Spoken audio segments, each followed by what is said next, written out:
Good morning and welcome to Office Hours. This is the show where we answer your technical questions as they relate to media and event production. Today is our focus on Audio Day, and we've assembled the A-Team. So if you have a question, and if no one else can help, you can go to askofficehours.global, get your question in. We'll make sure we get it into the show. Bill, what's our first question? Our first one comes in this morning from Scott Hancock in Tokyo. And Scott's wondering, for recording individual participants on Teams on Mac, is there a better way than using multiple instances of NDI Studio Monitor? Anyone use LiveMind Recorder, for example? And he's got a link to that product. Go ahead, Mickey. Yeah, LiveMind is certainly a good option for that. I've only used it on, I believe they have a macOS version, but I've only used it on Windows, and it performs all right as long as, of course, you know that your machine is capable of processing the number of channels you need to record, as well as your storage solution can handle that throughput as well. This is the LiveMind website.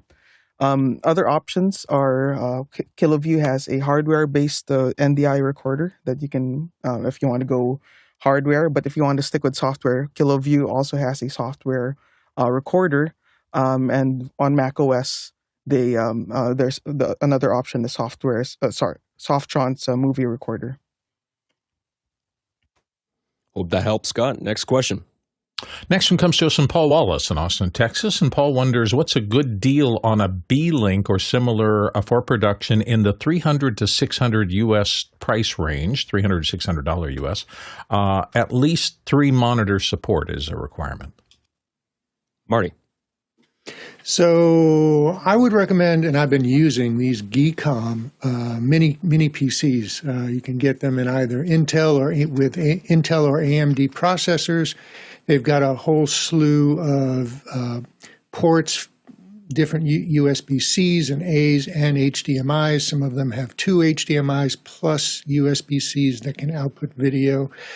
You get equip them as you want because they're kind of parsed out in custom orders. So you tell them what processor, how much memory you want. There are different models. So take a look at Geekom. Geekom. Mickey. Yeah, I've been fond of the Minis Forum MSO1s. I think a couple of folks have mentioned it in office hours in the past. You can configure them with the different processors and can certainly go within your budget range. One thing to note is that the MSO1 is over a year old. So, and they have not been updated to run the latest 14th gen Intel processors. Though at the end of the day, it really depends on what you require the specific machine to do. When you say production work, that could mean anything from, doing, 3D work to just running a spreadsheet. So specifying exactly what production tasks you need a machine to do would be helpful in terms of the panel being able to recommend a machine. Yeah, and I've been using the Melee brand, MELE, that I know a lot of other panelists, Courtney Gooden, has talked about in the past. And I think the Quieter 4, which has got a 12th gen, I'm looking at it now, N100 CPU. These make really great playback machines. And I believe this new model's got 3 HDMIs on it. Well, it's got two full-size HDMI ports. It also has USB-C as well. So you might be able to get a third monitor out of there. So that's another option that you can take a look at. They're passively cooled, so there's no fans. They don't make noise. They do get extremely hot, though. So that's the one thing you have to be mindful of with these small little fanless PCs. Make sure that you got lots of good ventilation around them. Don't stack them. Don't sandwich them together. Next question. Zach Stallsmith in Chautauqua, New York's up next. I'm Dante Level 3 certified. Are there similar courses for certifications for NDI environments? Mickey. Yeah, there certainly are. And first off, congratulations on your Dante certification. A lot of that base level knowledge of networking will be useful in so many situations as well, including working with NDI. So having that base knowledge there is good. But take a look at the VizRT, their Viz University. They have, first off, a lot of white papers that you can read for free that could get you started along the way, as well as, of course, their certification courses. I believe they charge for them again now. There was a point in time when they're giving it away for free, and during the early in the pandemic, I was able to take their certification courses for free. But I think now they charge for them again. Next question. Douglas Carmichael's up next. When would you use open back headphones in the studio instead of closed back? Is it a comfort aesthetics issue, or is there a sonic advantage other than feedback reduction? And he's got a link there to Buyer Dynamic site. Go ahead, Jeff. When I can, I'll always choose open-backed over closed-backed. I think they are much more comfortable, especially for long periods of time, and they are sonically better, at least in my opinion. But there's no isolation. So if I need isolation from the environment because I need to hear what's going on and I'm not in a quiet environment, then I'm going to use closed back. And if I need to keep what's going into the headphones from getting out into the environment, meaning into microphones, we're talking about metronome click bleed into microphones and things, then closed back is the way to go. So in typical recording studios, musicians are going to be on closed back because they're dealing with a click or some kind of reference. And if I'm on location, closed back because I don't know what environment I'm going to be in. But here in the studio, if it's a quiet environment, I'm going to use open back all the time.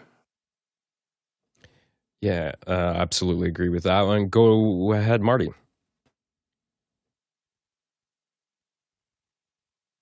Oops, you're muted, Marty. Sorry. I would agree with that entirely, Jeff. Closed-back headphones are the thing to use when you are out in the same space where you're using microphones, or you're in a noisy environment because they will have better isolation in both directions. Open-back headphones have a more open sound, so they will sound more natural. The low and low-mid frequency range will sound more open and clear, but they do send sound outside the headphones, so especially higher frequencies, as you said, clicks and cymbals and stuff. So if you're tracking in a studio, you want to be careful about using them. If you're out in the field, you want to be careful about using them. But when you're mixing, or if you're in a studio where you're not in the same room with microphones, they could be a better option. Mickey. Yeah, totally agree with both Jeff and Marty there. When you're when you have, say, an artist tracking, you definitely want to avoid the bleed that an open back pair of headphones would cause. And having your tracks and also your click bleed into the microphone is something you want to avoid. In a situation where you're mixing, you're typically using you're talking about the studio environment, you're typically using loudspeakers, studio monitors for mixing. You typically only put on cans, say, if ever you have a session where the artist is in the control room with you, or you want a second, another reference point for your mix, another set of monitors to listen to. So aside from those situations, you would typically be mixing on your loudspeakers, your mains. Yeah, and I'll echo everybody else's thoughts here. Douglas, I would suggest you get 2 pairs of headphones. Ideally, if you can, if budget permits, get a pair of closed backs for those situations where you've got an open microphone, you're going to be tracking, and for mixing open backs. The ones that I really like here, and this is just one option, but I own many pairs of headphones. I've really grown to love the Audio-Technica ATH R70Xs. They're incredibly light, open back headphones. I use them for anything critical for mixing. Price is going to vary depending on where you are. I think they're about $400 or so. So they're not the most expensive. There are definitely more expensive headphones than these. They have replaceable cable. It's a dual-sided cable as well, and those are fantastic. The only thing I will say with open back headphones is that a lot of them, because of the coil windings, tend to have extremely high impedance. These ones are 450 ohms. They're very hard to drive, so you need a high-quality audio interface that has a really powerful headphone amplifier. So, if you've got an audio interface from RME or Universal Audio Apollo, those will have excellent headphone amplifiers. There's other interfaces on the market that have good headphone amps, but like a lot of these $200 interfaces really have inadequate headphone amplifiers. So that's something to really think about there. Marty, you wanted to come back in? Yeah, that's a really good point, Alexander. There are a number of amplifiers out there that are specifically made for headphones, and you find a lot of these in the audiophile kind of category, but they are out there in the pro sector as well. They are intended to drive the higher impedance headphones and with a much better quality digital to audio converter in them and an amplifier with higher sampling rates, higher bit rates, and better converters. Go ahead, Jeff. Another place to take a look for headphones, especially if you want to save a little bit of money, is drop.com. Massdrop has partnered with Sennheiser and I think some other brands, and they basically have, I'm not going to call them knockoffs because they are official Sennheiser models that I think they've reduced some of the packaging. I've listened to some of them side by side, and boy, they're really close. So you can save a good amount on Sennheiser. I'll put a link in the show notes there. Bill?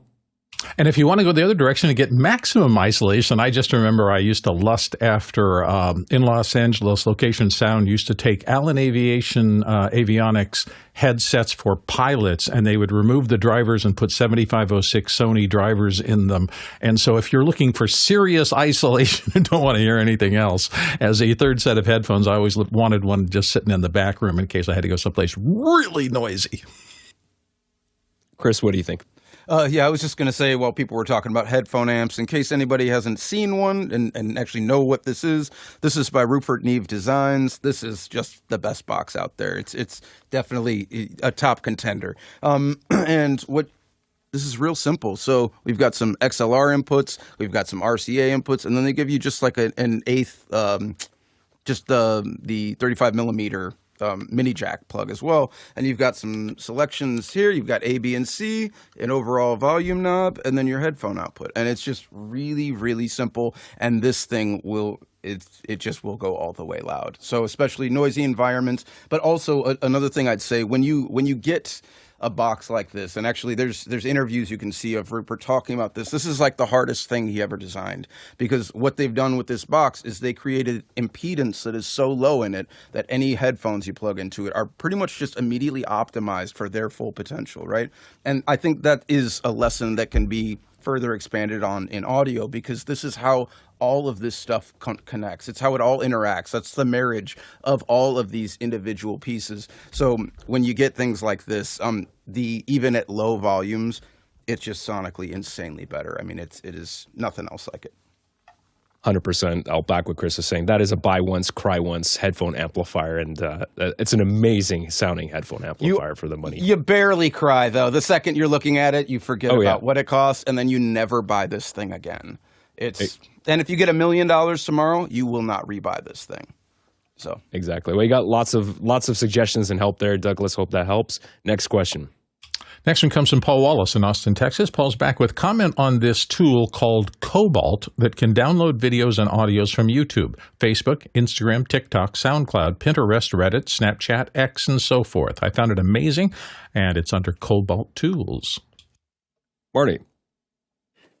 This is a very interesting product here. This appears to you take a file from the web and you drop it in, a URL or a file from your hard drive, so I haven't used this, but it looks like it will transcode audio and video into different frame rates and sample rates and resolutions and output what you want. It will fix transparencies and do a whole bunch of different things. I'll be curious to see what some of the other people here have to say, but I'm looking forward to trying this. Jesse. The consensus online seems to be that this is among, if not the single most trustworthy website that you can go to download YouTube videos. And if you want to check that trustworthiness on your own, you can actually click through on their website, and you can go through their source code if you want to see if it comports with how you want to do business. Jeff. Yeah, I'd never heard of it, looked at it, bookmarked it. Seems really useful. Tried a quick YouTube video, just basically a song, and it came right down. So it looks promising. I perused a little bit their privacy and ethics page, and they are very much about tracking nothing. At least that's what they say. So, and it seems to bear out in the community. So I'm going to be following this, and probably that'll be my go-to for grabbing things. Obviously, if you grab material, pay attention to copyright. Jeffrey?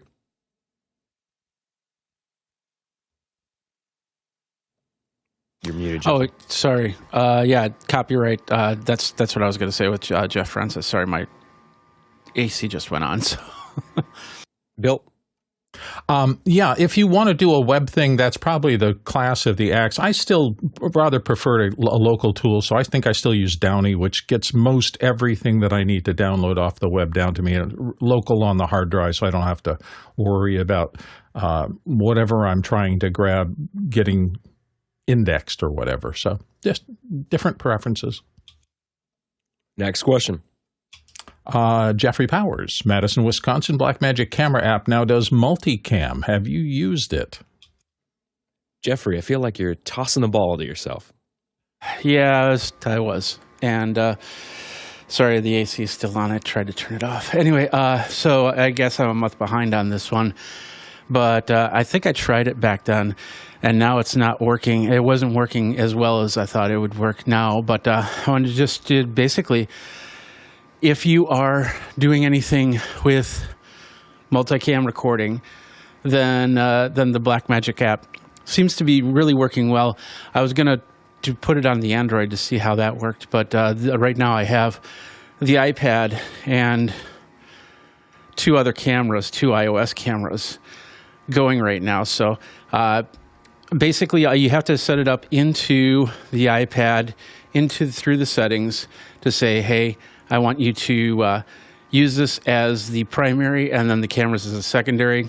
So, and then basically switching them through. That's the best part, is you can also set it up to control what you want for the shot and then bring it back to the, let's go there. There we go.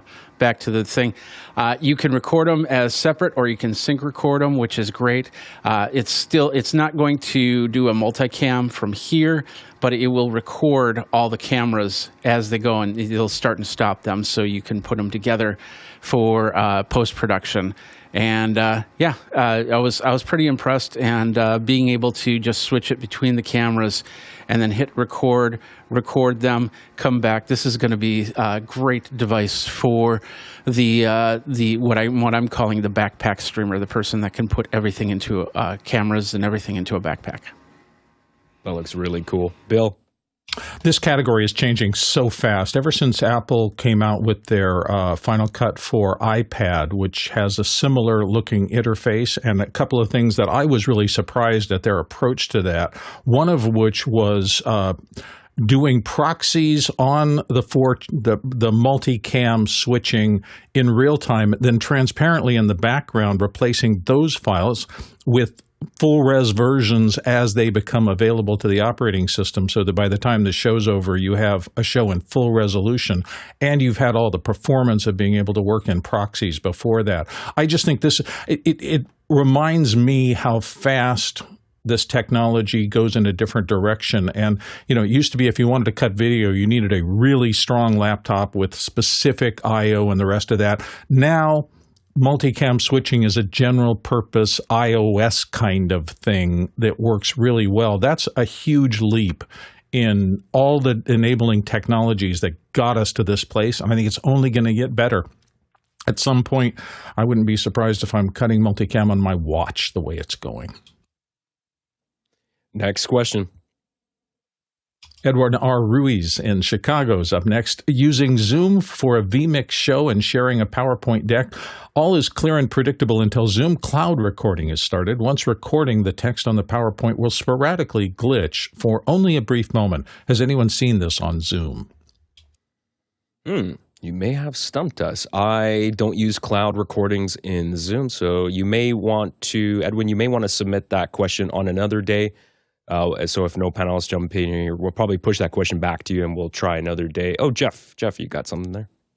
I haven't done this. I'm wondering, he's doing Zoom for Vmix. I'm wondering if he should try a local recording to see if the same thing happens there and if that's possible with this. That would be the first step I would take. Because they're not seeing the glitch in the cloud. But I figured I'd jump in as a troubleshooting thing. If cloud recording is giving you a problem, try a local recording and in a test. Chris? Yeah, I would say that I also very much with along with what Jeff was just saying, I would definitely try and break it apart a little bit and try some more modular approaches to it. I know for me, in using Zoom, I pretty much have always had to kind of just cut out and step away from the audio portion of it, and I use it for its purposes, but I'm usually using like audio movers or some kind of external like local just native streaming direct from my DAW, so that usually works really well. So. All right, there we go. Next question.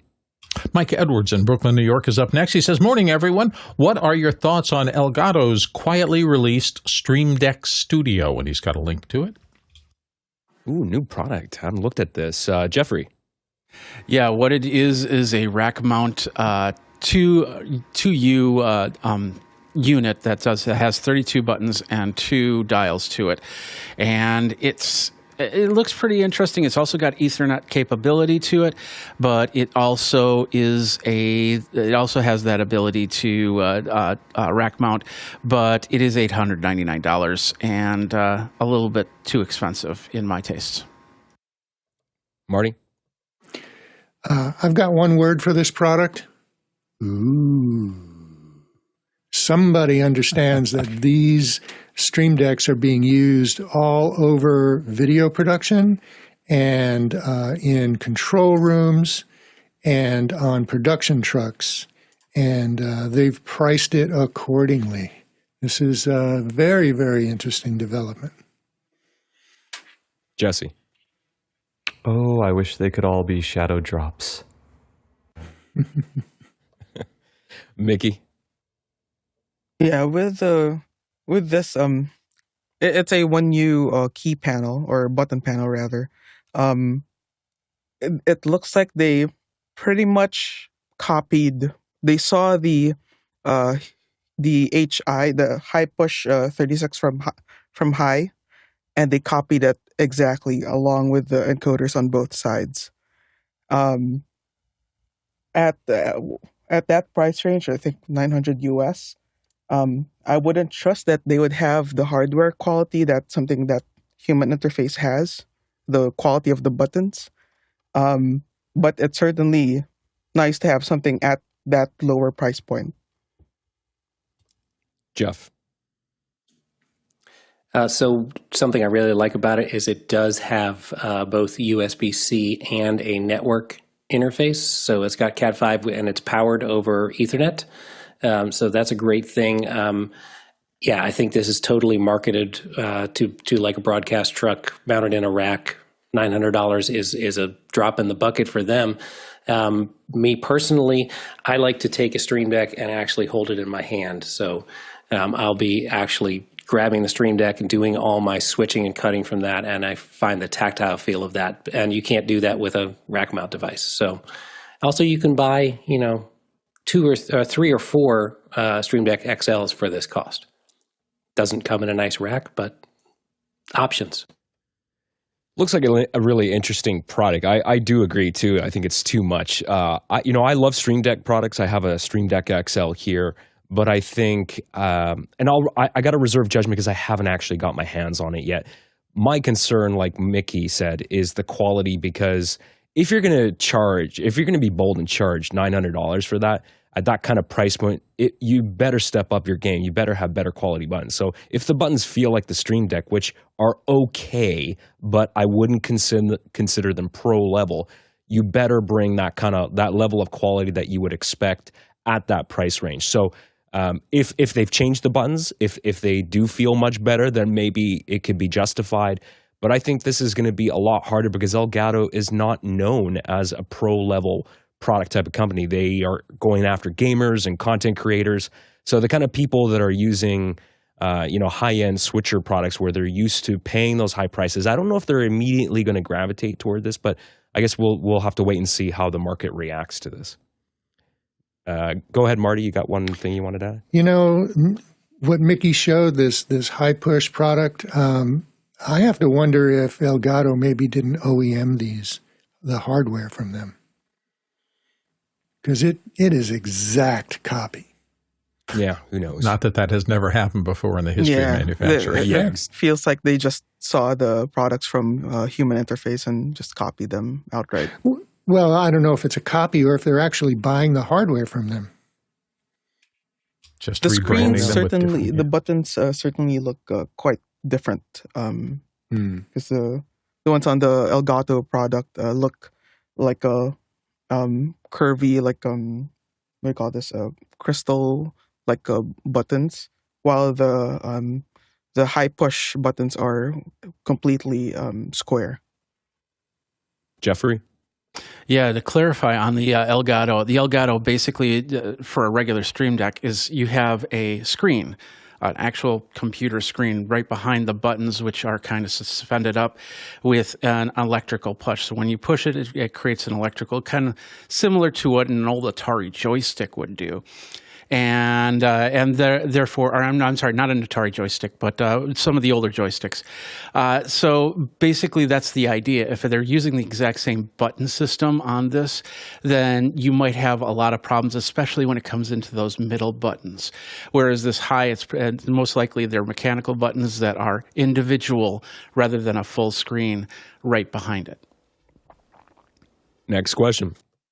Next question comes from Samuel Nordvik in Norway. Do you have any experience with push-to-talk buttons, particularly one that can connect to a phone, either wired or wireless, for Unity or similar comms systems? Mickey?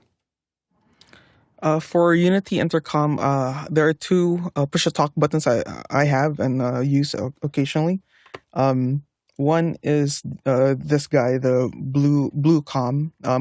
Can't seem to find it on Amazon anymore, but I got mine like years ago. And another one is this Prime button, which has a little Velcro ring that you can put on your finger, and the button is like a rubbery sort of button compared to this Bluecom one, which is a full plastic disc. They work as well as a Bluetooth device does. They're not built particularly well, but as long as you know what you're getting into, then it's worth a try. Hope that helps, Samuel. Next question. Hopping over the pond to London, England for Neil T's question, does the panel have any tips for dealing with egotistical crew lacking technical knowledge? Oh boy, when you find out, let me know. Who react poorly when for show success you have to show them how to do something, even though you're tactful and polite. Jesse? I'm going to talk about the subtext here and trust the other panelists to address the text, and I'm going to make one assumption. And if I'm wrong on this assumption, I apologize, Neil. But the assumption is that you're the person who was experiencing this and you're the person who is tactful and polite. But that would also mean that you're the person who took to a public forum to trash your crew and talk about how great you are.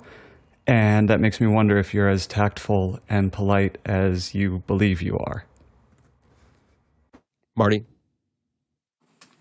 So the dynamic is important to consider. If you are supervising this person, or maybe not, maybe indirectly supervising because you are the TD, and you know it's not at all uncommon for people to come into a situation and encounter equipment or process that they are unfamiliar with, in which case you would want all the help you can get and all the information that you can find that people are willing to offer you. But if you react poorly with an ego, you are going to fail. And in some cases, the hubris just needs to be allowed to run its course. Mickey? Yeah, I'd say like certainly during the production itself is not the time to bring it up and try to fix whatever it is.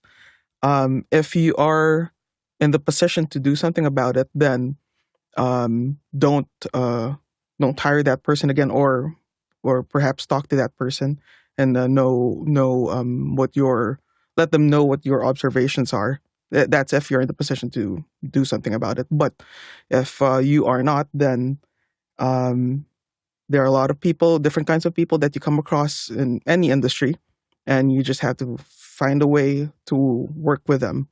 That's just the fact of life. You can't change people in terms of how they are, but you can certainly, like, if it gets to the point where it does negatively affect the production, then perhaps bring it up to your higher ups. But if you're not in the position to if you're not in like the hiring position, or if you're not the supervisor, then I'll let it be. Neil's just in the chat saying that this is just a hypothetical question, not directed specifically at anyone. Go ahead, Chris. What do you think? Yeah, no, I think this is like an important discussion here, because this is a very real thing. And like, just as someone who's run a lot of production teams for a really long time, there's just a couple different angles I would point out here. One, if you're in a situation where you're having issues like this, one, are you in charge? Did you assemble the team? Okay, as someone who assembles teams, I only get people I know will really, really do the job. If that's not your responsibility, that was someone's responsibility, and that's the person you should be bringing this to.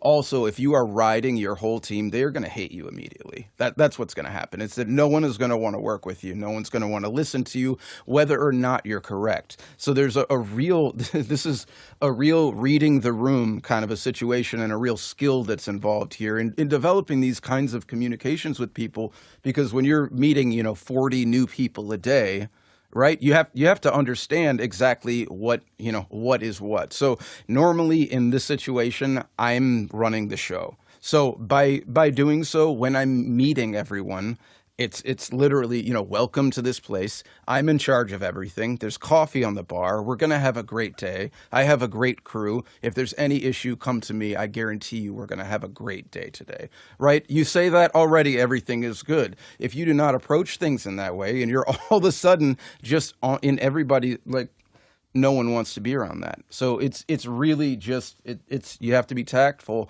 If everything is wrong, don't work with that crew again.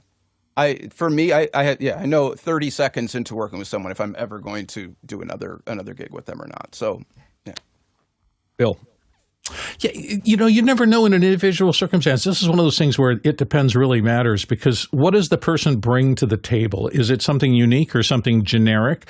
Also, are they being a jerk today because of something that's unusual in their lives? Maybe I don't even know. Maybe they had a horrible fight at home before they came in and they're just in a terrible mood. And if they have skills that I can leverage to get the job done better, I will work hard to try to figure out how to talk to them or get them in a place where they can still perform and keep them around as an asset, because dependable assets, are hard to find. On the other hand, anytime you're in a leadership role on a crew, your job, your primary responsibility is to make the show work right. And if really it is someone toxic enough that they're bringing down performance, particularly across other departments or things like that, you just have to be tough enough to make the decision and find a way to remove them. I try to be gentle about it, and I also try to be mindful of the fact that somebody who's having a horrible time, maybe they're early in their career and they're just feeling way overwhelmed, and they're reacting that way not because they're bad people or they're not good crew members, but just because their brain is half shut down. I think all of us at some point early in our career have been at that place. I'm a little over my head. I don't know what I'm doing. I'm just going to try to work harder and make it work. And the next thing you know, you're shouting at somebody, and that's not who really you are. So these human interface things are difficult, and you just have to learn to play it and learn when to step back and when to go forward. Jeffrey? Yeah, actually, I just came back from Chicago because I was last minute. One of their people, tech people, got sick, so I went down to Chicago to help with the truck. I was given a position, and a lot of things are different. So I can get really confused, really frustrated as to how things get set up, and when people are starting to ask, I don't want to say bark, but they're giving orders left and right, and then you got comms in your ears. It can get pretty frustrating. You just need a second to stop. And then everybody has that moment. Everybody needs an emotional moment. But the bottom line is, for me, when I went down there, I just made everybody my boss because they knew the systems better. And I had the production manager right next to me. He was just coming over and pushing certain buttons because I also didn't have comms, and so he was getting all the directions. So I put things in my place, but you never know when you're going to say something and somebody else is going to be in the room, and that's going to put the production person. So I'm really hoping that he would have put that person aside and said, "Hey, you got to stop this," and then turned around. And then if he kept doing it, the other person kept doing it, then to stop it all, and then possibly not utilize that person ever again. Yeah, 100% agree with that. Just a reminder to the producers watching and listening to the show, we have a lot of questions. We may not get to all of them today, so your votes really matter. So if you can take a moment to vote on the questions, that would be fantastic. Next question. Next one comes from Hamza Abul Frias in Marrakesh, Morocco. Hello all, just amazing show. My question, what tool can I use to get started with WebRTC or WIP to take a feed and have it available online? Something similar to iCloud Connect or on Birddog? We had a great show with Jonas Daltel a little while ago where he really did a deep dive on WIP, and today might not be the best day for that, but Fridays usually tend to be more network focused, and maybe if you can catch Jonas on a day that he's here, we can get you a good answer for that, Hamza. Next question. Douglas Carmichael's coming up next. Could the Allen Heath CQ-12T be a solid choice for mass deployment in an office setting? And he's got a meetings and conferences note here and a link to the Allen Heath hardware. What do you think, Jeff? My answer, this is the Allen Heath CQ-12T. Boy, we're running out of letters and numbers to name here, aren't we? But it's your basic little touchscreen mixer with a bunch of inputs. And for me, that's great for an individual that's going to learn all of those screens to do their own recording, mixing, whatever it is. But for a conference room, for people that are walking in, that are amateurs, this is way too much interface. And a touch panel interface is an interface that's different every time you look at it, depending on what page you actually are up on. So this interface is way too complicated for a conference room. I would probably default back to a mixer with actual knobs and faders on it. Mickey. Yeah, absolutely agree with Jeff. I would probably, for conference rooms and the meeting rooms, just default to what has been pretty standard in corporate environments, which is typically an automated DSP-based system from the likes of Crestron or QSys, BSS Symmetrics. These often are fully automated, or at the most maybe have one or two wall-mounted knobs to adjust the microphone levels. But yeah, simplicity for the non-technical, for your general office worker user is key.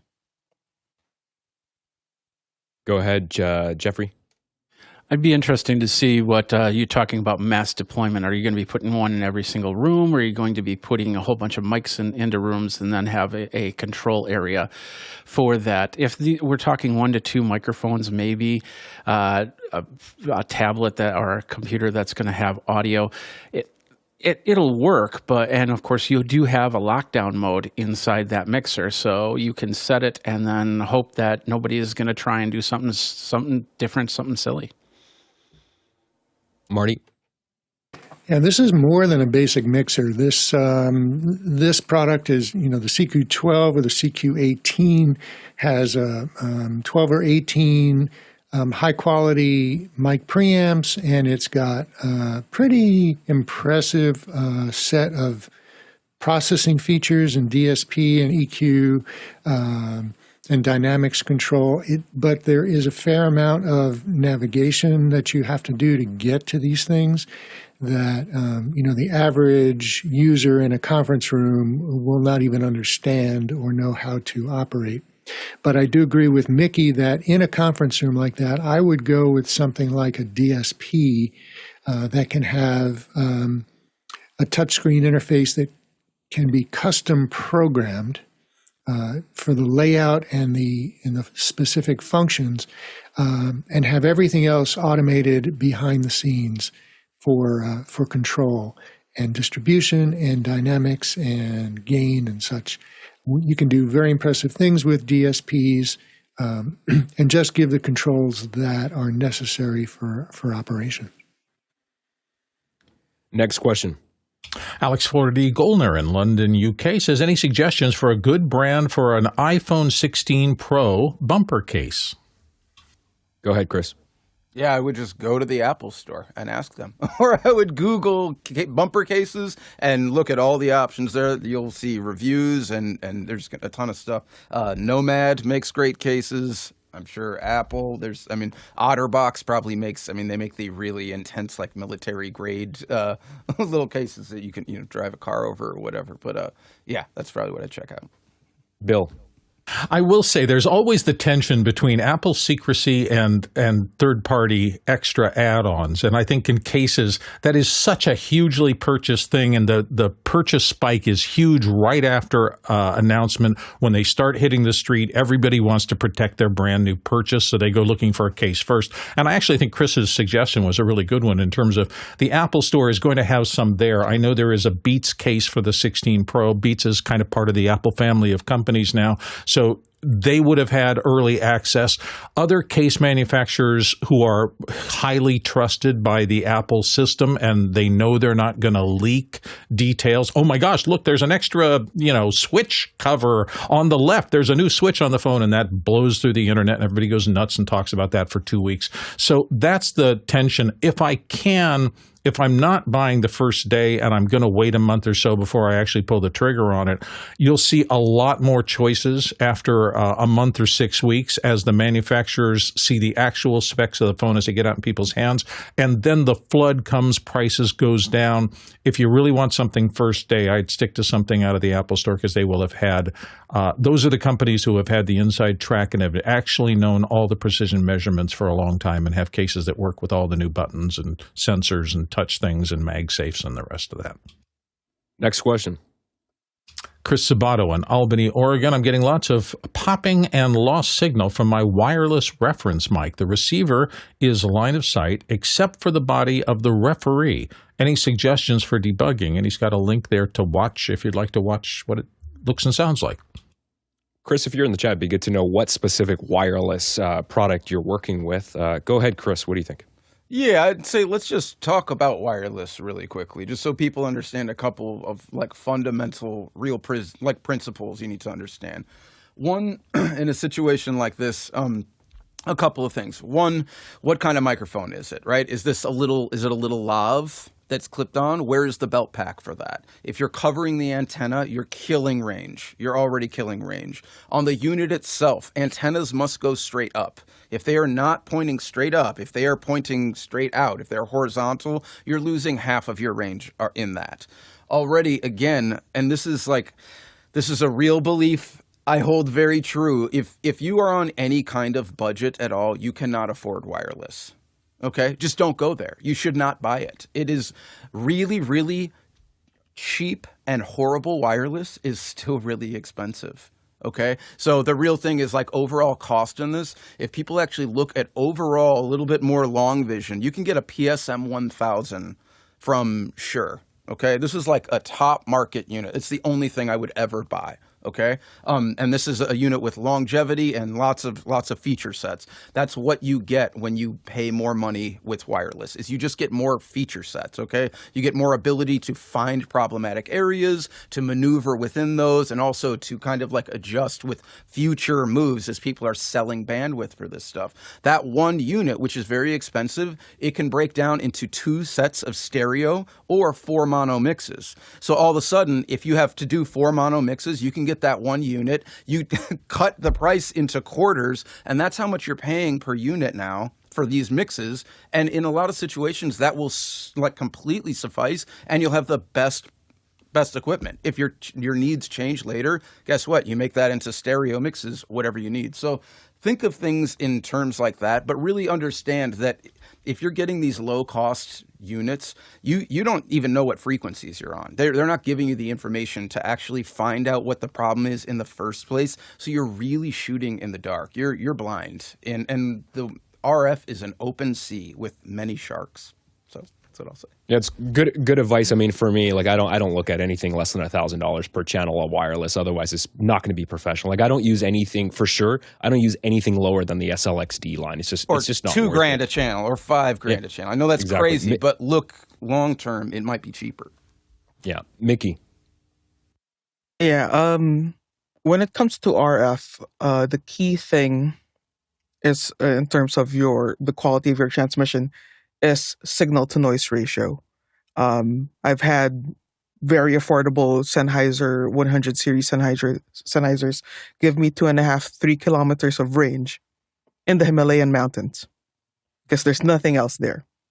So it's all about signal to noise ratio. So that's where scanning, RF coordination comes into play. Making sure your RF microphone systems are operating at a frequency that is clear of strong interference. You also mentioned that the receiver is line of sight from the referee, but you didn't specifically mention the antennas. Were the antennas line of sight from the referee? I see that Chris had posted the model, and it's this Audio-Technica system that has whips behind them. And let's see here. I'm not sure if the whips are removable or interchangeable whip antennas. I mean, I'm not entirely sure with the system, but whip antennas are omnidirectional. That means they pick up signal from all around the antenna. In a situation like this, you would typically want to have a directional antenna pointed towards the source of your signal. And omnidirectional antennas typically have an increased gain, RF gain, towards the direction of its pickup pattern. So just very similar to how microphones work, where we talked about pickup patterns here in office hours for microphones a couple of weeks ago. Same deal with antennas. There are omnidirectional antennas, there are directional antennas, there are circularly polarized antennas. There are all sorts of antennas, and picking the right antenna for the job that would increase your signal to noise ratio, as well as the placement of said antennas, will greatly increase your chance of getting a much clearer transmission. So make sure you're operating at the clean frequencies, do your scans, do your frequency coordination. If there are any other RF systems going on in the environment, coordinate those. If your camera department is running, RF camera links or, wireless follow focus systems or whatever, step in and coordinate those for them so that no one is stepping on each other. And pick the right antennas for the job and place them at a good place. Marty, real quick. Right. So this is a topic that has been subject of a fairly lively conversation on the Microphones channel in Discord. And we've talked about the receiver that he's using is a fairly entry-level pro category receiver, but he is using the whips on the back of the receiver. And he did say that he's looking at, or maybe perhaps ordered, a diversity fin antenna from RF Venue, which will greatly help improve the directionality of the receiver and better gain. We also talked about the orientation of the transmitter's antenna as it's mounted on the coach or on the referee. It wants to be in the same direction, like vertically, as the antennas and not horizontally, because that will also decrease the ability for the receiver to pick it up. He's also very close to a hospital that has potentially a lot of RF activity. So really focusing the direction that you're picking up with a better antenna is definitely going to help. Chris, real quick. Yeah, just very, very quickly. One, in the picture that Mickey just showed, a lot of these units will come with these very tiny antennas. And yes, these things in like a controlled area are fine. I usually never want anything less than like a quarter wave, which is more like a foot long type of a deal. And then also people should also understand that overpowering your RF can actually be as bad or worse than underpowering it. And that's a whole other issue. So it's really important to get the correct thing. And when you are using something directional like helical antennas, things like that, understand that these are not meant to be next to you on stage with you. Usually they're supposed to be far away. So they're very long range. So Next question. Lucas Herzog in Mainz, Germany. Any recommendations on an easy-to-use iPad app for DMX control? Should support basic scene storage and multiple vendors if possible. Mickey. Yeah, I'm by no means a lighting director or a gaffer, but one thing I've played with, an app that I played with before and I see quite often is Luminaire, so it's maybe something to check out. Next question. Harold Williams in Portsmouth, Virginia. I'm aligning all of my vocal mics and drum mics to the snare for my broadcast mix. Will this help, or will something else be more helpful? All right, got to go real quick here. Marty? Yeah, absolutely, it will help. When you have microphones that will pick up snare or cymbals or something similar, and they're at different distances from the drum, you will get phase anomalies because they're receiving the signal at different times, and that'll result in the drum sounding hollow or off or lack of warmth or lack of body. And I see this all the time in like community concerts and things where they'll put up overhead microphones at different distances to the snare, or you've got a mic on the snare and hi-hats and overheads, and the overheads are not filtered, so they're picking up the same thing. And it will definitely help bring out the presence of the drum when they're time aligned. Jeff? So I'll answer the vocal mic first. If the drums are bleeding into the vocal mic, the lead singer standing downstage of the drum set, then yeah, you possibly could get a basic, like a flam. It's not audible enough it's not a long enough delay to be a flam, but we're talking, 10 to 20 milliseconds. That's going to color the sound of the drums bleeding into that vocal mic. Do you need to align your drum mics? I've played around with this a lot. Sometimes it's helpful. A lot of times you spend a lot of time working on aligning drum mics, and it doesn't really make that big of a difference. The way we mic drums has developed over the years to deal with phase issues before we had easy delay. So the positioning of microphones and overheads was developed and tried and true methods basically to eliminate the phasing that's there. So I think with drum alignment, snare to tom and overheads, you're going to be chasing down a rabbit hole for very, very small improvements. Jeffrey? Yeah, the biggest problem with doing it through a vocal microphone is somebody gets in front of that vocal microphone, then they go do this, and then they do this, and then they do this. That changes everything. I hate them, but I would do a drum cage and overhead microphones. And it also depends on the drummer. If you're switching from a light snare drum hitter to a heavy hitter, that's going to throw everything out the window. Chris? Yeah, I'm just wondering if you mean that you're doing like actual phase alignment to the snare or measurement. I would say for anybody, Yes, there's a ton of tricks that you can do that get very heavily into like forensic audio. And I would just tell people, be really careful if you're doing this, because you can very easily, most people start getting into these very little tiny caveats of audio and they go in completely the wrong direction. And you can be just knocking everything way more out of phase and make it really bad really quickly. So I would just say be careful. Mickey. Yeah, I'd have to agree with Jeff and say that there's doing a lot. You'd end up doing a lot of work for very little gain. But I would add to that though that I find aligning all the stage mics to any room or crowd mics gives me a lot more benefit compared to aligning drums within itself. And what I do is I align my room mics and crowd mics to, or actually the other way around. I delay my all the other signals so that the kick lines up with the room mics and crowd mics, and that gives me an overall more powerful and punchy kick. And that's what I typically do. Next question. Douglas Carmichael says, Bill, it's for me. You have a very good point recognizing when new crew are overloading and melting down. For those who are neurodivergent, how do you, as a fellow crew member, help them to recalibrate, or is that the job of a higher level staff member?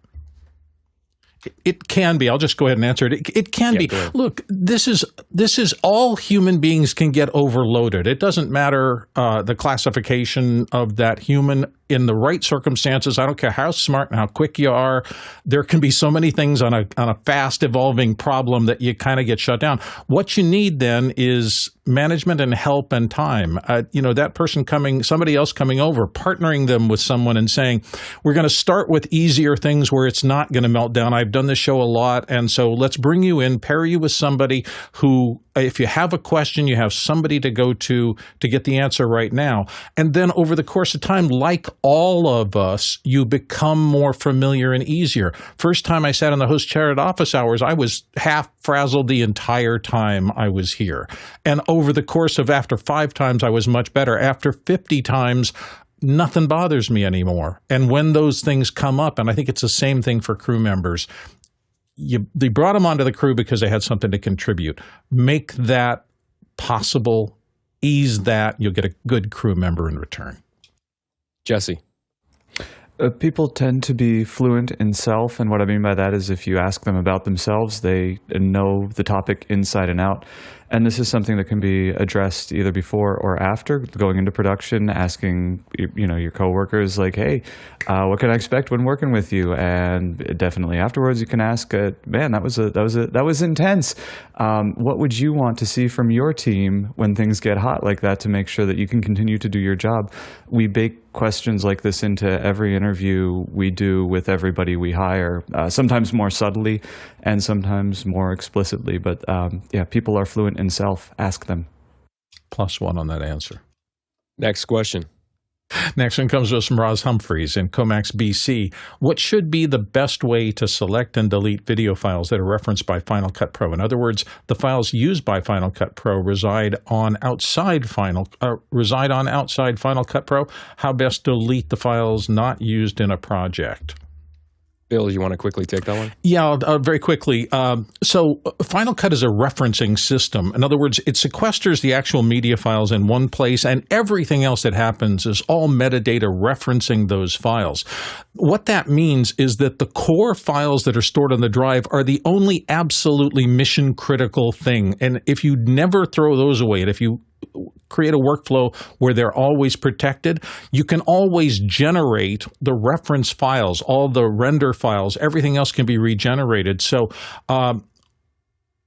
there's XML exports, there is backing up of whole projects. I think the guys at Ripple Training have a good thing on media management, and I would suggest you spend a little money and take that lesson thing because it can be complex. Final Cut is a brilliantly designed program that is very, very efficient and runs beautifully on things like laptops and stuff like that because it is so efficient. But this referencing world inside of it is a little tricky to understand. It doesn't work exactly like all the other programs, and that means you have to understand how it's working. Don't just take experiences you had with other NLEs and try to drop it right on top of Final Cut and be perfect at it from square one. Next question. Next one comes from Hamza Abadas in Marrakesh, Morocco. What is the best way to sync remote audio and video SRT camera feeds to do a multicam shoot remotely, all into Vmix? Mickey, what do you think? You mentioned the best way, and what has become the industry standard is the Matchbox system by Hitomi. If you've been in a broadcast truck or a broadcast studio, you've probably seen these color bars with the circle that goes round and round. That is a signal coming from the Hitomi Matchbox generator. But if you want something that's a workflow that's a bit more affordable, you can record your program output and then bring that recording into an NLE or DAW. I prefer DAWs because you can go subframe accurate there and measure the latency between your video and your audio, and dial in that amount of delay on your mixing console, so you can delay your audio to match the delay of the video. Well, that brings us to the end of the audio day. Thank you to all the wonderful panelists for bringing your A game today. We appreciate you. And of course, to you, the producers, for putting in these fantastic questions. We wouldn't have a show without you. And last but not least, the incredible back-end crew that shows up here 7 days a week to make sure everyone sounds and looks good on camera and to prep our guests. We couldn't do the show without you. The Talalic traversal today, if we were to have traveled around the world answering these questions, we would have traveled 53,000 miles. That's 84,000 kilometers. And of course, that's 416 million bananas for scale. All right, let's jump into After Hours. See ya. Well done, Alexander. Great host job. Yeah, fantastic job, dude. That was Thanks. great. Your room sounds awesome too, by the way. Why is that not a to open up surprising my comment wallet from the for that. audio panel? Yeah, I had to open up my wallet for that. Hey, yeah, I just did that too. So, Yeah. Your studio looks great, by the way. oh, thank you very much, sir. Well, hey, What, dude, what do you got on the ceiling? I see you did beveled edges as well, so you're clearly I do like classy. the beveled edges. Are we? Can I like tilt this camera now? Is that? Yeah, go for it. I want to see it. Yeah, Oh, let's this see. So, Ooh, black acoustic tile. yeah, it worked really well, and it was actually That drop ceiling? Yeah, and so I'm in my basement, and I was like, ceiling is directly above, almost touching like the tile, so there was no more height. And I found the Foam Factory in Michigan, dude. It's like a